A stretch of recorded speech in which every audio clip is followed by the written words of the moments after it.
Hello and welcome to For Heaven's Sake, a Seventh Heaven podcast. We are your co-hosts, Lady J. And T. How are you, T? I'm great, and how are you? Terrible. Oh, why? I'm just like really low energy today. Well, let's see what we can do about that. Let's see what we can do about that. Hopefully, lots of things. Okay, so before we get into this week's episode, or today's episode, I should say, so we've been getting like a pretty good response from people after the vote episode. Yeah. Which, as we record, is the episode that like just aired or whatever. So like people are like tweeting at us and stuff, but one like super awesome, amazing listener, who I'm hoping is okay with us saying that her name is Cheryl. I won't give away her last name. Wrote this like whole thing of like her breakdown of like each of the Camdens and like what she thinks their politics are. Like, I can't even begin to tell you guys like how intricate this is. Like, and so we figured the best way to do it justice is just to like read it. Because it's that good. So you know, if you like don't care or whatever, like, you know, skip that forward button a few times or whatever, but because this is not short, but it's fun. So, okay. So she starts with Eric. She goes, definitely a Republican who was happy to cast a vote for Reagan, both Bushes, McCain, Romney, etc. However, in the context of today's politics, I peg Eric as a never Trump Republican. He supported John Kasich in the 2016 primaries and voted for former Republican governor turned libertarian Gary Johnson in the general election. He probably wasn't super thrilled about that, but couldn't support Trump and couldn't bring himself to support Hillary. I can't see this man ever voting for a woman president. Although he probably wouldn't admit to himself that he wouldn't trust a woman with the presidency, he'd have blamed it on her emails or her policy positions. Eric would probably see writing in Romney or something as throwing away his vote, which he wouldn't do, but could justify voting for a third-party candidate as a principled stand. Alternatively, he might have voted for Evan McMillan. Did he make the ballot in California? I love her. In 2018, he still despises Trump, but really wants that anti-Roe v. Wade vote on the Supreme Court and wants to continue the war on drugs. See every marijuana episode in this series. So he'll vote the party line in the midterms. So good. This woman is a god. I love her so much. Okay, so then she goes into Annie. I see Annie in the timeline of the show as a registered Republican, but one who doesn't necessarily vote the party line. She probably routinely votes for both Republicans and Democrats. In any normal world, I would expect her to become more conservative over the years, but in the context of our current insane political climate, she did the opposite. She voted for Hillary in 2016, most likely with some reluctance, but by 2018, she's a full-blown Democrat. She's horrified by Trump, by Roy Moore, by Brett Kavanaugh, etc. She wants this party out of power ASAP. Which I feel like is like very on point for Annie. I also believe that this is an episode. Like, it's well thought out. I love it. So great. Okay, so then for Matt strikes me as a conservative Democrat. He's sort of a tepidly pro-choice. He's in favor of the ACA. He's against locking up undocumented immigrants who haven't done anything wrong, but he's also annoyed by identity politics and business regulations. He told Sarah that he voted for Hillary Clinton in 2016, but he actually voted for Gary Johnson. I can't imagine any of the Camden men ever voting for a woman president, really. It's just not in them. In 2018, he identifies with red state Democrats and blue state Republicans. Think Joe Manchin, Susan Collins, etc. In the midterm, he'll probably mostly vote for Democrats, but with a few Republicans to balance things out, or when he thinks the Democrat is too radical. Then we get into Sarah, which I'm glad she hit. She's hard to get a read on, but my guess is that she's significantly more liberal than Matt. Hardcore Hillary Clinton supporter, wore a pink pussy hat and participated in the Women's March. Awesome. #resistance all the way in 2018. Awesome. Most definitely for Sarah. No question. Mary and Carlos, putting these two together because I guess it's canon that Carlos's politics are whatever Mary says they are. They're pretty much on the same level as Sarah. The three of them try to drag Matt further leftward. In 2018, I see Mary maybe running for city council or school board president or something. I know the show likes to characterize Mary as this eternally screwed up bimbo, but I don't really buy it. I think she's free-spirited but smart. She's not afraid to take a leap of faith. I picture her as one of the women who saw what happened in 2016, saw everything that's happened since, and did this thing that women do, that fuck it, I'll clean up the mess myself thing. So she's running for something. A supportive husband is a bonus in that case. Nice. I like that. I like that she, I think like us, is a Mary advocate. You know? It's like, just because the show shits on Mary doesn't mean we all have to. Yeah. Okay, this is my favorite, I think. For Kevin, this guy's a Republican and Trump supporter. Voted Trump in 2016 while wearing a MAGA hat. Law and order and all that jazz. In 2018, he's still on the Trump train. Yeah. Lucy, also a Republican. Let's face it, Lucy is white privilege personified. She was not thrilled with Trump. She was a Kasich fan in the primary, like her dad, but reluctantly voted for him in the end. By 2018, she's increasingly uncomfortable with Trump and with the general direction of the GOP, but not enough to actually do anything about it. She'll vote the party line in the 2018 midterms, but probably won't cast another vote for Trump in 2020. She won't tell Kevin that, though. Yeah. I believe this 100%. This happened. Okay, Simon, likely a registered independent or libertarian. He's that guy who was posting "Who's Ron Paul" all over the internet a few years back, then got really into Bernie Sanders during the 2016 primaries. He was probably one of those guys calling Hillary Clinton supporters vagina voters in 2016. He wrote in Bernie in the general election. In 2018, he's still a Bernie stan. Yep. Martin, a Republican, voted for Trump, but was probably hoping that Pence would be making more of the big decisions. He worries that Trump's erratic decisions will put troops in danger. He's still publicly pro-Trump in 2018, but probably secretly wishes for an impeachment or some other implosion that would get Trump out of the way and let a more traditional Republican take over. He's a big fan of Paul Ryan. I don't know if I completely agree with this characterization of Martin. I get where she's coming from, though. Definitely. Like, and we've seen the evidence to kind of sort of support some of that stuff. Yeah. But maybe it becomes more apparent, like, in the future. I mean, we still have like 2.5 seasons of Martin to go. Yeah, they do have more knowledge than us. So. Yeah, that's very true. Ruthie, hardcore Green Party or Democratic Socialist Party member, but she was smart enough to recognize that Jill Stein was kind of a flake and then writing in Bernie was pointless, so she voted for Hillary in the 2016 general election. In 2018, she continues to support the Green, Socialist, or Radical Leftist candidate in every primary, but in the general election, she'll vote for the furthest left candidate who has a chance to win, even if they're more conservative than she would like. I see her being generally frustrated with mainstream politicians, but practical enough not to vote for fringe whack jobs who can't win. I could see her as a big Alexandria Ocasio-Cortez and Cynthia Nixon supporter if she moved to New York as an adult. I kind of buy it. Yeah. That tracks for Ruthie, I think. Yeah, I think so too. Yeah. And then, you guys, Cheryl did us all a favor by throwing in a bonus in Robbie.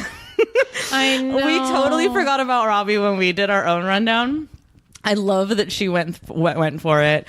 I know he's not around anymore, but he lived in the Camden household, so I'm counting him as one of them. Plus, he's just such a recognizable type. He's that guy who only ever votes if someone close to him, wife, girlfriend, unofficial foster parents, whoever, drags him to the polls and puts the pen in his hand. He does not research the candidates or issues. He likes to say that he's just not that into politics, and he's never going to understand that what he thinks of is just politics or things that profoundly affect other people's lives.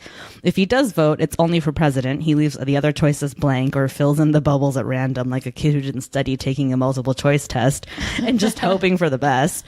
Who he voted for in 2016, if he voted in 2016, is probably completely reliant on who the strongest influence in his life was at that time. Mary. So if he was hanging around with Mary and Carlos, he probably voted for Hillary. And if he was hanging out with Kevin a lot, he probably voted for Trump. 2018 Robbie is probably annoyed and bewildered at the politics talks that talk that's invading his sports, entertainment, video games, and everything else. He can't understand why everyone else doesn't just shut up about politics already, and doesn't realize that his ability to ignore it stems from the fact that no one is trying to deport him or legislate what he can do or this body. Robbie has never voted in a midterm election in his life and probably isn't going to start in 2018. I believe that.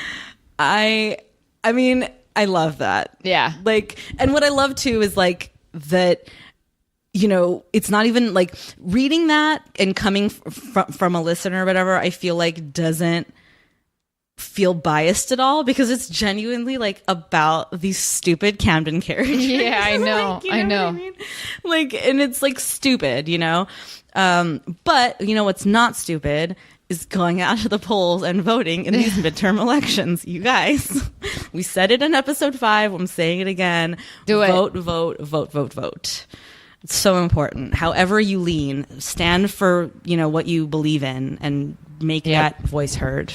So, anywho, that wraps up old business. Yep. So without further ado, let's get into episode 908. Why not me? Why not me? Or why not me? Yeah, or that one. No, I think it's why not me, right? I think that in this episode, like for what this episode's talking about. Yeah. Okay. So the Amazon Prime spoilie is Eric aids 4 siblings separated by foster care. Okay. Kind of a spoiler, like a genuine spoiler about the 4 siblings there, especially because of how the show like reveals them. Yep. And then the DVD description is, when Simon asks Kevin to lend him $500, it sets off a chain of events that alerts Eric to the plight of foster children. Later, Eric asks the congregation to help. Yeah. So, right off the bat, Well, right off the bat, I'm going to say, like, I enjoyed the pacing of this episode. yeah. Especially, like, the first 3/4 of it. Like, it kind of slowed down towards the end once we got into, like, the typical, you know, seventh heaven of it all. Yeah, or whatever. yeah, exactly. But I really enjoyed sort of like the fast cuts, the not dwelling on shit. It was just like on to the next thing, you know, like very like, you know, I don't know, paced well. That's no better way to say that, you know, because, well, I liked that. And then I genuinely hated Lucy's inability to stand by her man. Yep. And be like fucking like suckling at the teat that is her father in this episode. Like, it frustrated me to no end. Yeah, I know. Even now, just thinking about it, like, I don't even know how to talk about it cogently because I'm just like, my blood is boiling. It was annoying. My dad, if he can't solve problems, then no one can. Like, get out of here. And then when Kevin's like, I can do this, she's like, it's a trap. Like, bitch, whose side are you on right now? Yeah, seriously. Like I get that that's your dad. I'm not saying choose sides, but like, that's your man. Like, have you no faith in his ability to problem solve? Yeah. I don't. It's problematic for me. Like, that she is that way about her husband. Like, I don't know. The show is so smart. Infinitely. Yeah, I don't even know how to talk about it. Like, there's a bunch of stuff happens. So like, Kevin and Lucy go into the house to tell Annie and Eric that Simon called and asked for $500 and that Kevin was just like gonna give it to him and didn't think it was that big a deal. But then Lucy was like, we need to tell my parents. So here we are. Yeah. And then, I'm sorry, do you hear, is there a tweeting bird inside the house? I don't know. It sounds like it. Is it my headphones? No, it can't be your headphones. Like, cause I know. I was like, but where's I'm this hearing bird? It, like, underneath my ear. Like, it's so weird. Okay, as long as there's not a bird in the house. Unless it's like right by your window going, hey, what's up? Is it? I can't see. I guess we just spoiled where our studio is.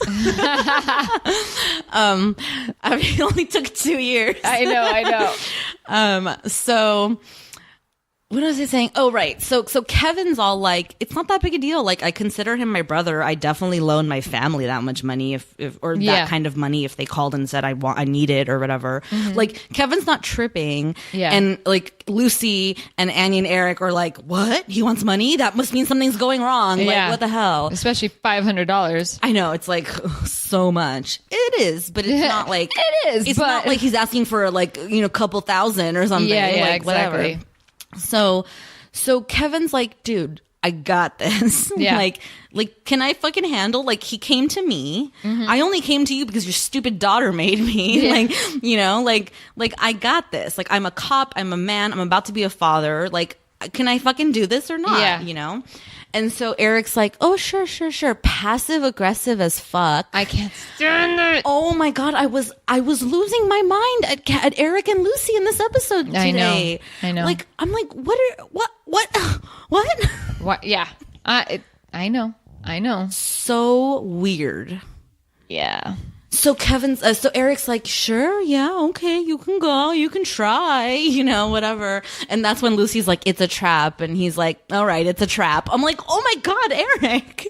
Yeah. When that entire shit was going down, I really wanted to shut off whatever I was watching. I said, I don't know if I can give into this episode. It was very hard. Yeah. Very difficult. Because already it was setting up a pace that you thought that, oh, fuck, typical Seventh Heaven thing. I wrote it down. I go, this sucks because now he's not going to be able to handle it. Yeah.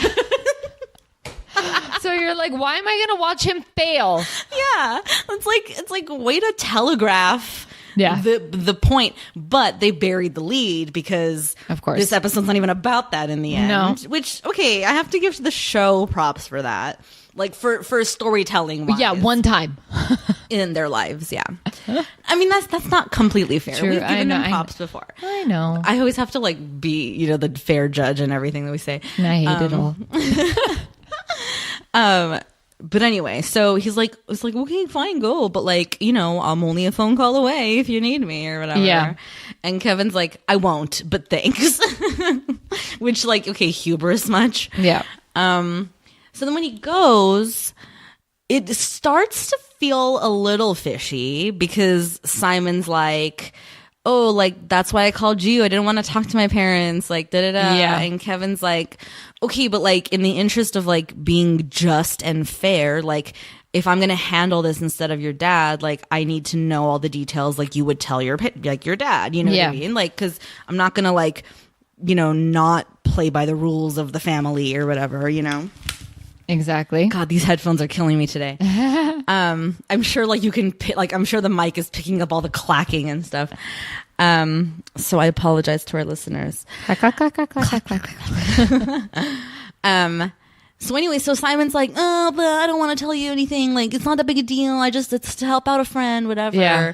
So then we like learn through various like interviews that Kevin conducts. Seriously. With multiple like people of authority at the school. Like first it's the RA, then it's the dean of students, then it's the dean of the school or whatever. That like Simon's a fuck up. Yep. Who has fucked up one too many times. Yep. And so this final infraction of his is what got him kicked out of the dorms, like because he was letting a girl stay with him. Yeah. And that's obviously not allowed. And the reason he was letting this girl stay with him is because they've known each other since high school. She was living with some guy. They got into a huge fight. He kicked her out. She has nowhere to go. She has no money, no job, whatever. And so Simon was like helping her out. And like Kevin feels like, I don't know what Kevin's whole thing was. Like he was just trying to make the school turn the other way and like go like he can stay. Basically. And that was his way of solving the problem. Yeah. And that way he wanted Simon to stay so he doesn't get kicked out of his dorm and he would help the girl, give her the money. That Kevin offered that? Yeah, he did. He would rather like have helped the other person that needed it. Right. That's right. Because he says that to Simon. He's like, well, this has been going on for months. Like, why didn't you think about this sooner? Like, before, when she first got kicked out of her apartment or whatever, why not call me then? I could have given her the money. You would have never gotten kicked out of the dorms. Yeah. And Simon is an idiot, but I kind of get how that could happen, right? Where in the moment you're like, okay, sure. We'll get by for a couple of days. We can break the rules. We won't get caught. And then all of a sudden it snowballs, and then you're too deep into it to see the big picture of it anymore. Happens. I can see how his situation came to pass, but also Kevin's right. Like, that is exactly what you should have done to begin with, Yeah. So finally, after he's interviewed all the people and no one's going to give him a chance to stay in the dorms, Kevin calls Eric and is like, okay, I'm over my head, come. Well, yeah, because he gets schooled even by the dean towards the end. Well, you have a lot to learn. I don't know what. She just, basically schooled him. Well, but she says shit that no dean would ever say. She's like, it would be one thing if I was talking to his parents right now. What dean gives a fuck about a college student's parents? Exactly. Right now? Like, this kid is over 18. He's a college student. He's a full-blown adult. You're not talking to mommies and daddies in college anymore. Exactly. Anyway, so then Eric comes and basically reiterates what we already know, which is that he talked to everybody. No one's going to let him stay. Yeah. But he did speak to somebody who has a building for low income grad students, single apartments or whatever. And that he finagled it so that the guy would allow Simon and Christina, who's the girl, to each get their own apartments and are serious about studying. That's right. The caveat is they can't be dicking around and, whatever. These are serious apartments for serious students. And Simon's like, okay, it's fine. Thank you, whatever. And so it seems to be going okay. Like nothing's blowing up in our faces. And then Eric says I want to meet this girl. And so she comes in and I'm like, here we go. She's going to be a hot mess. It's going to be a whole drama. Yeah. Not at all. She's actually a super together girl who's truly just a little bit in struggle right now because she has no place to live, has no money because she doesn't have a job. Yeah. She's on partial scholarship, all this stuff, whatever. And she really just needs some help right now, financially, to get on her feet. And then whatever. She's not trying to mooch. She's not no, not at all. Nothing. She's just happens to be in a situation. You know? And so you're like, okay, damn, where's this going? Because she's just a normal chick, and they've already set it up to, Eric's gonna help her with the money, and they're gonna have 2 apartments, so there's no drama about them living together. We're so where is this going? And then all of a sudden the other shoe drops. Yep. So turns out she has a sister in foster care. Yeah. Oh, well, the bigger story is that she was a foster kid, right? She lived at social services, hasn't had a family. As soon as she turned 18, she was able to come to college. Yeah. But then she still has a sister in the system. And she could really use some help. So, of course, Eric being Eric, to the rescue. He comes, goes to meet her. This bitch is a chatterbox. Yeah, dude. She wouldn't stop. I was like, and breathe. Breathe. Okay, cool. Let's not. She keeps talking. We learned that she was the one that was going to marry Harry. Yeah, dude. Way to bring that around. I know. I kind of was impressed by that. I was like, oh, damn, this is the girl. And again, though, good on the show, burying the lead, because all of a sudden I'm like, oh, shit, this is the Meredith show, and it's going to be drama about Harry.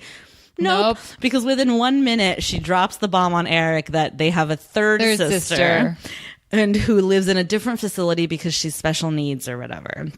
So, well, she doesn't even say it. Ruthie drops that bomb. Oh, that's right. You're right. Ruthie does tell her that because Eric comes home sort of defeated a little bit. And he doesn't know what to do. And this is where Annie's trying to very subtly, but not so subtly, but almost passive aggressively be like, we don't have room. You told her that, right? Yeah. So you don't have room for more kids, right? Every chance she gets, she's like, not us though. Yeah. It's not going to be here. Okay. It's pretty funny. We've adopted too many kids already. Annie doesn't have much to do in this episode, but what little she does is pretty great. Yeah. So that's when Ruthie's like, oh yeah, I know her. She's in my class, whatever. So then, we meet this girl, and she's I guess paraplegic. I don't know. Yeah. She's in a wheelchair. And so they're talking, and she's not as much of a chatterbox as her older sister is, but she's like, "Oh, cool! Like, thanks! Like, you're gonna help me find a home. Like, is it with you guys? I know you guys take strays, you know, whatever. Like, that's cool." And then she's the one who's like, "You're also gonna help Danny, right?" Yeah. And Eric's like, "Who's Danny?" My little brother. It's so great. And then you meet this little cutie baby boy. He's so cute. He's so sweet. He's like, I know I don't get into fights. They just beat me up. I know, because he has this black eye. Yeah. And he's like, don't let this fool you. I'm not much of a bully. Like, such a sweetheart. Bless his heart. So cute. I know. But who escorts him in is Greta. Who we've met before in the episode with the domestic abuse, right? Such sass. Her walking in, looking at him like, I'm going to go over there. Girl, I am here for Greta. Like, she comes in, she's like, here you go. She sits down. She lets Eric have his little meeting with Danny. Yeah. Which doesn't last very long because Danny's like, I have to go pee. Oh no, he goes, is there a bathroom without a line? Yeah. My heart exploded for this little boy. He's so cute. So Eric's like, yeah, around the corner. So when he leaves, that's when Greta, like, basically, like, schools him on, like, what exactly he's trying to do here, you know? See, some things are your business, and some things are my business. Now, you stepped into my business and you think you're going to solve this little problem all on your own, like I never even tried. No, I'm sure you've tried. Yes, I have. I know the Davis family, know them very well. But you never called me to ask me if I knew them or if I could help you. You just went right from one to the other. Yeah, I did kind of do that, didn't I? Christina Davis is one of our success stories. Most kids who spend their childhood in social services don't end up doing that well. As you know, and I know you know, there just isn't any kind of support system in place for kids who age out of the system and never get adopted. When these kids turn 18, like Christina, we just show them the door and sadly wait for them to return. Pregnant, drug addicted, victims of domestic violence. That's the future for most of these kids. And ironically, if they get addicted to drugs, we have programs to help them. Pregnant, abused, we have programs. We have all kinds of programs to help them if the worst happens, but we have no programs to help them when they succeed. We're a government agency. Each year we get less money and more kids. So what are you going to do, Reverend? Because the Davis family problem is a nationwide problem. You want to come to our rescue? Great. Because we need some help. Boom. Mm-hmm. I like that. Yeah. I like that she has a moment of like, okay, so now try to tell me how to do my job, right? Yeah. But then also it just becomes like very serious and somber. Like, this is the hard reality of these kids' situation, you know? Not just these Davis kids, but how many? 150? Or did I make up that number? Eric drops a number at the end of how many kids just in the country that are in the system or whatever. And I think we've talked about this too before, because I had a coworker who was in the system and he allowed me to like tell his story. Oh, yeah. Remember? Yeah, I didn't make that up, did I? No, you didn't. No, yeah. Because I guess because recycled stories, this is what we do on Seventh Heaven. But yeah, so Eric basically realizes like, oh shit, like I'm definitely in over my head. Yeah. Which is hilarious because he was like so smug and so like self-assured with Kevin just 15 minutes ago, you know? And so he's like, fuck, what do I do? What do I do? Meanwhile, Annie's like, not here. And meanwhile, everybody around him, meaning his kids, right? So Ruthie, Lucy, and I think even like Martin gets into it a little bit. Everyone is like so quick to tell him, you got this, Dad. Like if anyone can solve this, it's you. Like Seriously. You always know how to help people. Like you're so good. They're making it sound like this is like some kind of procedural show where he just has to like solve the clues, you know? Like this is not that. It's such a different situation. Like this is talking about like first of all, the lives of these 4 children in particular, but like the well-being of all these kids in the foster system that are clearly like, I don't want to say neglected, but are unable to be cared for in the best possible way, you know, or given the kind of attention and care that children require and all that shit, you know? So meanwhile, I lost my train of thought for a second. Meanwhile, he's convinced himself, because it's worked in the past, that he's gonna go try to talk to these kids' mom. Because, like, you know, she's their mom. Like, of course she's, because he thinks I'm just gonna pull at her heartstrings and do my Eric thing. And everything will be great. Because it happened once. Because it happens all the fucking time for him. It's true. All he has to do is give an impassioned speech and cry a little bit, and everyone's like, you're right. Fuck off. I'm glad that this show finally was like, I know, I'm glad that Seventh Heaven, like that BH herself was like, okay, we have to like have him not win for a minute here. You know? Exactly. Or at least make it harder for him to win. It's true. So he calls Greta. He's like, I want to go hook up with these kids' mom, whatever. And she's like, that is a bad idea, my friend. I know her. I've met her. She is not their solution. She goes to rehab. She cleans up. She goes to court. She gets them back for like a day. And then she's right back in rehab again. And these kids get right back into the system, which makes them impossible to adopt because they're never in the system long enough to be adopted. And it's just a terrible cycle. And Eric's like, let me try. He basically is like, hold my beer. Like, fucking hold my Bible. Even better. Fucking Eric. So Greta's like, okay, but take Kevin with you because I don't know where the fuck she lives or whatever. Tell him to be in uniform. Yeah, that was the best. It was so good. So then he and Kevin go in his squad car. And Kevin's like, do you really need me to like go in with you, or like what's this about? And he's like, no, I don't need you to go in with me, but like I'm glad to know that you're here, whatever. So then, but before they can even think about going in anywhere, Mackenzie Phillips pops up. I was kind of like, it's a badass move having her be this play this character. I think, like, given her own personal history as a human being and what everybody knows about her, and like for her to like sort of in this meta sense maybe like own her own shit by playing this character a little bit. Maybe I'm reading into it, but she shows up, she's like smoking a cigarette, she's like blowing smoke in Eric's face.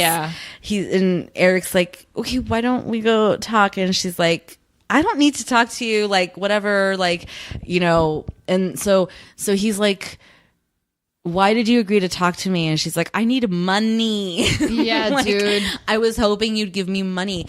And because she doesn't, and she has now decided she doesn't even want her kids anymore. Like the whole game of like going back to court, getting custody of them back. She's not even interested in doing that. No. She's like, let them, they can take care of themselves. They've been doing it for this long. They're resilient. Yeah. And she goes, they have each other. And Eric's like, no, they don't. They're all separated. They don't have each other, you know? And she's like, yeah, whatever. And then when he's like, okay, will you at least like give up your rights so that somebody can fucking adopt him? She's like, no, those are my kids. I'm like, oh my God, this is a hot mess, dude. Like, this is a slow train to nowhere. Like, this woman is so fucked up. Man, it was a little scary watching that, but also, God, I love Mackenzie Phillips. I know, she's so good. Because like, I believe that I can hate her. I was like, yeah, she's phenomenal. And unapologetic with her selfishness. Absolutely not. It was so good. Great. And when he's like, he's like, so why'd you agree to talk to me if you're not going to deal with any of this shit? And he's like, money, dude. I was hoping you'd give me a handout because you're a priest. Isn't that what y'all do? Yeah. And Eric's face looks angry and also shocked. And I was like, good on you, Eric. It actually, I believe you're acting right now. She hit you where it hurts. Yeah. Because also, too, which I think it's one of the kids that says to him at some point, you know, one of the Davis kids that says to him at some point, like, oh, like, you're not really gonna like, aren't you just gonna like help or something? Because isn't that what you church people do? Like you say you want to help, and then you kind of like get involved for half a second, and then nothing really happens or whatever. Like lots of like pointed Barbie sort of remarks, to Eric in particular, but like sort of society, if you will, as a whole. Like interesting stuff happening in this episode. Yeah. So Eric's like deflated now. He's tried all his tools in his toolbox. Nothing's worked. He doesn't know what to do. He's literally at a loss. And he's like, still not here though. And he's like, okay, I know. But he's like, he doesn't know what to do. So then he asks God. Well, he does, but then Annie calls him. He asks God to give him like the strength and the patience to find something. And Annie just like walks in. Well, doesn't she call him? No. She walks in. Yeah, she leaves him a note saying, I'm at Lucy's, acting like it's that's right. her like own she's place. Gone. Yeah. And then she'll come home when Kevin gets home. Right. And she comes in, wouldn't it be such a great idea if we get everybody in our church like to get involved in social services where they all sign up, and then Greta can basically guide them. And I'm like, all right.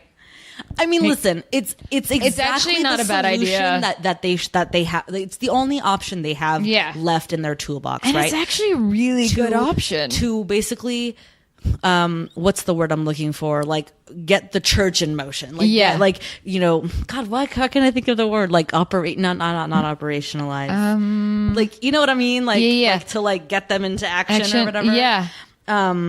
So that was what Annie's idea was, like to get the whole church community as a group, like to support each other, to get certified as foster parents, because so many people don't do it because they don't think they can, or their fear of rejection, or they don't know what it takes, or all that shit. Like there's so many reasons why people don't become foster parents, so why don't we take some of that fear away by getting all in it together, all together.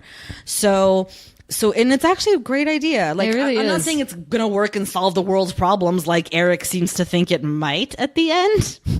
One child at a time. He's like, when he gathers all the people in his little office, which makes me die because they obviously couldn't get the church set. Exactly. So they had to put him in the office, like awkward as fuck. And there's like a little TV in the corner. I'm like, what is this? Back in high school? So lame. When we would all get excited when that TV would roll into the class. You're like, yes, it's movie time. Oh, man. The greatest. I remember once watching Napoleon Dynamite twice in 6th grade. God, such joy. That's how obsessed we were with that movie. So when he's finally gathering up all the people and talking to them and giving them his impassioned speech, he says, he's like, and since I've already opened up my church doors, I figured, why stop at just this country? Why not try to solve the world's problems? Like, are you crazy? Yeah. Like, you're lucky to solve Glen Oak's problems. Seriously. Dude. Are you fucking insane? Like, what are you thinking? That like, he's God. You think a Glen Oak foster parent's gonna get some kid from New York to foster? Are you dumb? Or from Dubai to foster? Anyway, I can't even handle him. And then they show this honestly way too long of a video or whatever of just I'm guessing a bunch of foster families. Yeah. Some of them look like nuclear families. I couldn't believe that any one of those kids were fostered. Yeah. But so that's kind of it. Yeah, no, dude, nothing else happens. It's the focus is on this. Yeah. And Mackenzie Phillips. Who basically wins the episode. Yeah. She wins the season, as far as I'm concerned, unless I'm convinced otherwise in future eps. Yep. Yeah. Again, not much to say. It's just kind of a pretty straightforward, there's not much to it kind of episode, Oh, I do want to say, so a couple of honorable mentions, I guess. Mm-hmm. When we're at Simon's dorm, and Eric has come to Or actually, is it before Eric gets there when we meet Monty? We meet Monty with Kevin. With Kevin. Okay, so that's right. Because Kevin and Simon come back to his dorm, which is where Kevin's going to conduct his interviews with all these people. And Monty's there. And Eric has already called Monty once or twice looking for Kevin and Simon. And so we get some like color on the kind of person Monty is. Yep. Who are you? Oh, this is my brother, Kevin. He's married to Lucy, my sister. You married your sister? My sister. I thought you just said he was your brother. He has the thing about not being brother-in-law and being a brother. You know, the one big happy family. Oh, yeah. I've heard about those big happy families before, but I don't think I've ever really seen one. I choose to believe he's talking about, like, Mormons. Or whatever, like polygamists, you know, if not strictly Mormon. I feel like that's what he's thinking when he thinks that or when he says that. Oh man, that dude's weird. Yeah, he is weird. It's also funny too because Monty keeps getting name dropped. Like this is not the first time we've heard about Monty. That's true. It's not the first time we've seen Monty either. Like all of a sudden, Monty's this like real character in Simon's other life. You know, like. We're going to give him a few lines. It's like the third time we've gone to Monty. Like, it's so bizarre. Any other observations? No, other than Kevin's strut into Simon's college. Oh yeah, when all the girls are checking him out. Yeah, I was like, really? I was like, okay, Seventh Heaven, way to show off that you have one hot guy on your show. Cool. Well, and that's the 2-minute silent scene for this episode too. That's true, yeah. Showing up at the campus and strutting around and all these girls looking at him like, oh, hi. And what's that? It makes me laugh because that means like that school is so small. Yeah. That when you see someone, you're like, oh my God, who's the new guy? Like, seriously. Not just that you've never seen him before, but that he must be fresh meat. Oh my God, who's the new guy? Yeah. Imagine that. That's really funny. And wearing a suit. Like, really? It was a bit much. Yeah. Just a little. But I mean, I guess it was like, it lent him a little bit of authority. I guess. But still, like, fat lot of good that did him. It was useless in the end. Yeah, because Eric knows all. Eric can save the world. Yeah. Yeah. I'm over this show. Yep. Yep. Let's rate it. Thumb up, thumb down. Me too. Yeah. I can't give it 2 thumbs up. No way. Yeah. Because there's a lot of issues. But again, I kind of like that the show was it was harder on the truths, on the facts. Yeah, it didn't. I like that. Yeah. You know what? You bring up another good point too. I don't even know if this was your point, but it reminded me of one. There is there's like a grit to this episode, you know, that is like uncommon for the show. Yeah, Mackenzie Phillips wins. Annie's being hilarious wins. Not this house. Not here though. Okay. They're welcome to come for dinner, but that's it. We are closed for the foster business. Yeah. And even at the end when she's like, you know, we could all get into it together. Not us, but we could help. Yeah. Like so funny. It's great. There's lots of beats of that throughout the whole episode. It never gets old. Yeah, thumb up, thumb down. Yeah. Pretty middle of the road, you know? Yeah, like, exactly. Could have been worse. Could have been a lot greater. Always. It can always be better. Very true. Very, very true. Okay, well, I think that about does it for us this time around. You guys, as always, don't forget to subscribe on Apple Podcasts or Stitcher or Spotify or wherever you get your podcasts. Spotify? We're on Spotify, y'all. Yeah, don't forget to do that. You guys rate and review us on iTunes or wherever.